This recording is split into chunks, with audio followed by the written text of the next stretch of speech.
ever since the Game Awards, I've seen people upset that Expedition 33 swept like every award it was nominated in.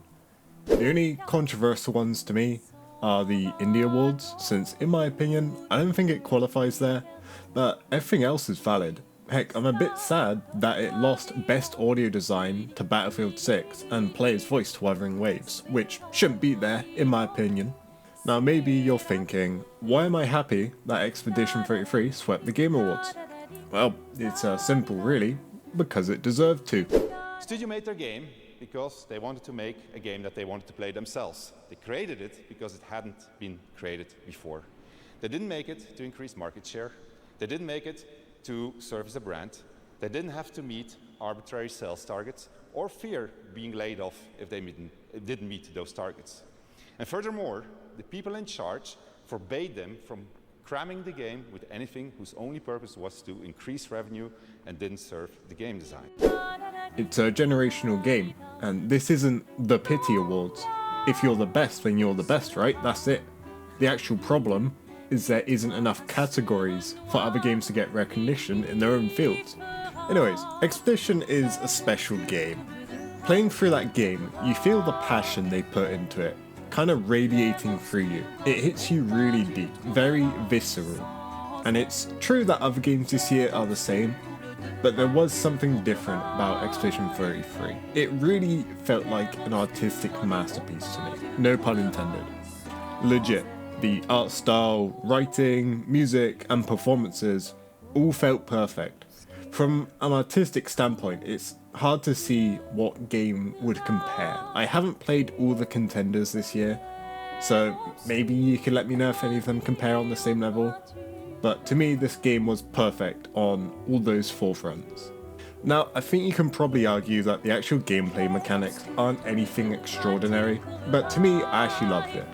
Some people talk about how it's just them bringing back mechanics of older JRPGs, but like, it's something different for this day and age. The devs even acknowledge the games they were inspired by, like the older JRPGs, so what's the problem of them innovating on it? Now, a big complaint I see is that it shouldn't have won RPG of the Year over Kingdom Come 2, but I think it's quite a difficult one to discuss. Both are RPGs, but one is an RPG based off Final Fantasy, whereas the other one is based off something like Skyrim. So which one would you pick? My guess is that the judges simply just decided which one felt more grounded or innovative to its design choices or something like that. I couldn't tell you because I haven't played Kingdom Come 2 yet. Like, I'm sure it's an amazing game, but maybe this is just a situation where we need best JRPG as well as a category. For me, I really enjoyed how cinematic the turn-based combat felt. It definitely added to the big immersion and oomph of it all, especially in such a serious world setting. Also, the timed inputs for attacks and parry mechanics kind of peak. I kind of think this is a big thing that pulled a lot of people into the game, because insane boss fights are such a huge thing in gaming culture these days. So when you can do something like this, especially in a turn-based game, it does go giga hard. It appeals to multiple audiences whilst retaining its actual genre really well. Now, if we go back to the cinematic feeling of the combat, the camera is a huge bit of it. You can see this in games like God of War a lot, where the camera is basically never still. It adds on to the immersion a lot because you can't stay perfectly still in real life. Like, things like your heart pumping blood won't allow it, unless, you're dead, but we're not dead in this scenario. And especially when you're in these combat scenarios, which is what we're looking at here in the combat, you use an ability, and with the ability comes the camera movement that kind of reflects what you're doing, how powerful it is, the weight and the damage, all of it. It's just all there. The Picto system is also amazing. It adds a lot of build variety to each character, which I think is a very big thing you want in RPGs. When the game came out, there wasn't a loadout option, but now there is. So that fixed one of my biggest complaints about the game pretty fast. My other complaint would be a more specific filter for each option for the Pictos, since it can be quite a pain to look through if you don't remember certain names for specific Pictos. Like, there is a filter, I just think it could be improved. But other than that, peak system. And obviously, the world is just amazing. I don't know what other way to put it really. I haven't felt the enjoyment of exploring a world like this since Elden Ring. There really is something special when a game crafts a world you actually enjoy exploring, and then you add on to all the other amazing things and it creates an artistic masterpiece. I've seen some people crying that this game didn't deserve best art style, but like bro, come on. I feel like every 10 seconds you walk somewhere in this game, there was always an amazing screenshot you could take because of how beautiful everything in this game looks. And now there's a photo mode, so have fun. Expedition 33 is a game that came out during the release window of the Oblivion remake. Everyone believed it would fail because of it would just go unnoticed and flop, like a lot of games unfortunately do. But then the reviews came out, and a lot of people seemed intrigued by it. I actually pre-ordered the collector's edition of the game because it seemed high up my alley with the style it had, and I was glad that I stuck with it. And when I finished it, I couldn't believe what I had just played. This game has basically stuck with me since it released, and I think about it quite a lot. There's always something to think about in this game, even smaller things, such as why an asset was placed this way, or why the music was like this at this specific half of a second in this cutscene.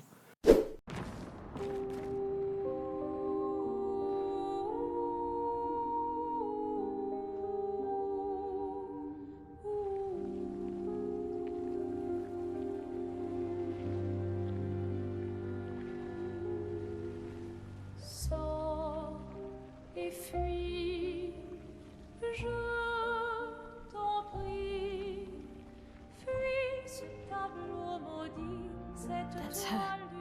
The paintress. She looks like the curator. Renoir. He mentioned the curator's wife. She's the paintress.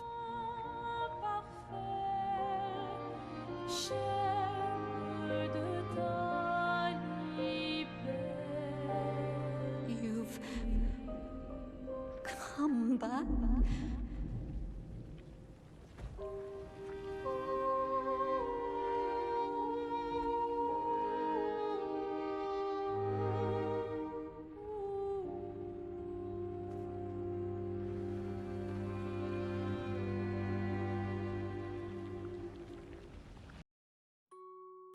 It really is special in that way. Even the characters as well. There are some of the most human characters I've ever seen in a video game. They're imperfect, contradictory to what they say and do at times. What? No, no, no! We have a mission! Oh, fuck the mission! Fuck the mission, Lune! What are we gonna do, huh? Tell me. What are we gonna do? We're gonna take down the paintress, just the three of us? My gun and your sparks? I didn't take you for a coward. I'm not a coward. You swore the oath. When one falls, we continue. Yes, I know. When one falls. When one falls. Not if. When. Sometimes they can't convey things in their minds, which I relate to a lot. You know how I feel? I wish things had been... You know, I often think... Another path, you know, another future. Still can't finish your sentences, can you? Yep, that hasn't changed. Sometimes the best thing to do or say to get something across is nothing.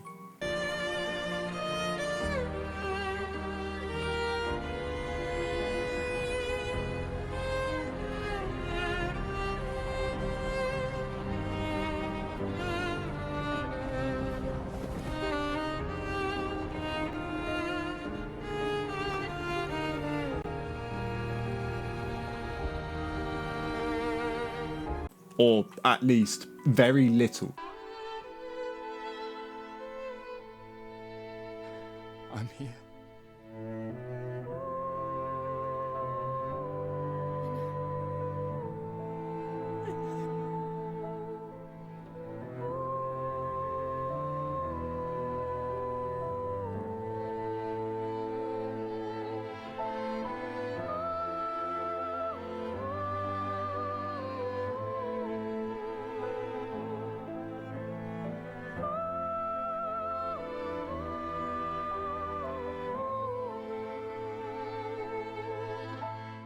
and it definitely adds on to what makes these things feel human. I realised that I've sorta been ranting about random things to express my point in a completely chaotic order, but that's just how I speak for the most part. My mind wanders off a lot, but you get my point. The game is very deep in multiple ways, and there's so many small yet appealing aspects of it all. It all adds to an extremely visceral experience. And I think about some of the cutscenes in Expedition 33. I try to think about how a game like modern Assassin's Creed could have done it. And I feel it would just be extremely soulless or lacking a lot of the emotional impact. I don't like throwing shade about, but it is true that Ubisoft lost a lot of its soul when you compare it to their older games. I mean, Guillaume Broche, I think that's how you pronounce his name, literally left Ubisoft to make this game because of how boring his job there was. He was working on some mobile game like BS. Now, there was some drama about AI generated assets being in the game. The truth is, guys, this article came out ages ago, and it's only gotten more traction because it won so many awards. And is that gonna make me hate the game? No. I loved the game playing through it, I loved it when I finished it, and I still loved it after seeing the article. I'm not an AI enjoyer, but I can't fully change my feelings about something because I seen one asset in an article which I didn't even see in my playthrough. That was AI. And they've even said that it was there because they tried it out as the technology released. Take that as you will. And they even said they didn't like the technology because it didn't feel right. So yeah, I'm not gonna hate on the devs for trying something. People just need to stop seeing red. Stop being so black and white about things. Sit in the grey area, think about these things. Don't just jump on their hate. And so yeah, I'm glad this game swept. It's got a very nostalgic early 2000s feel to it, where gaming was starting to peak. And in this modern era of gaming, this is the kind of stuff I like to see. Not to say that a lot of indie games haven't been doing this. Like, this has been an amazing year for games in general, but indie games especially just feel like they've been popping. But since Expedition 33 is the topic of this, I'm going to use it as the example. It's clearly based on old JRPGs like Guillaume, I don't know how to pronounce his name, literally said it himself with Lost Odyssey, PS1 and PS2 era Final Fantasy, Legend of the Dragoon, and so many more. And yeah, seeing people starting to hate on the game now because it won Game of the Year and too many awards, all I really have to say is that you are part of the problem, you are not special, you look very stupid. We're in a time where the game development cycle and industry as a whole is in a really rough spot, and yet we've had so many amazing games come out. We really need to chill out on the negativity and just appreciate what we get sometimes. So many cheap games by excellent indie devs this year. Let's just appreciate it whilst we can. Yeah. Anyways, I hope you guys enjoyed my little talk on this. This year has just been so crazy for video games, and I love to see it. Here's hoping that next year is just as good. Comment on maybe your favourite part of Expedition 33. Maybe what your game of the year was, or maybe like what your most anticipated game is, and I will see you next time for those who come after.